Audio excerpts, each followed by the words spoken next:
Ben and Jen, people packed that meeting at the Avon Public Library tonight, many of them asking questions and sharing their concerns about the bears that they coexist with in this town and really across Connecticut. Bears have been reported in every single town in Connecticut. Now, officials say that when it comes to reducing human-bear interactions, prevention is key.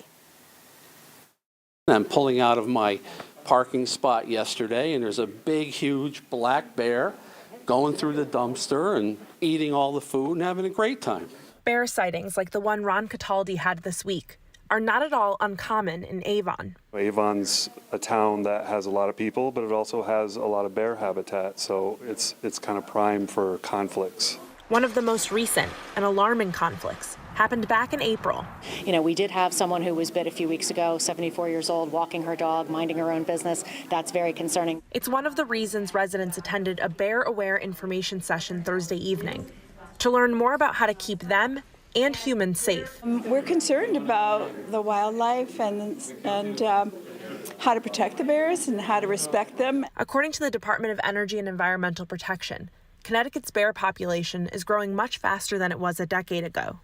And bears are now even living in areas considered poor habitats for them, all because they can access human food. Those are high caloric foods where, they get larger quicker, they reproduce, they have higher survival. So all of that is contributing to, a rapidly increasing population here in the state. That's why experts say prevention is so important, encouraging residents to take small steps like waiting until the morning to bring trash cans out and taking bird feeders down.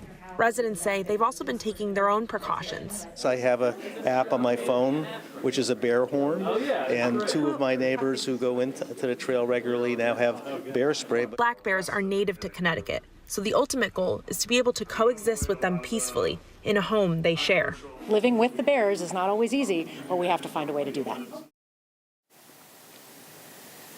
There is a bill this legislative session that looks to address the growing bear population here in our state. It would look to fine people who intentionally or unintentionally feed bears, and it does allow for the killing of bears in some circumstances. That bill has moved to the Senate. It's on the calendar, but it's not clear when it will be voted on. Coming up on the news at 11, I'll have more on how the idea is being received here in town.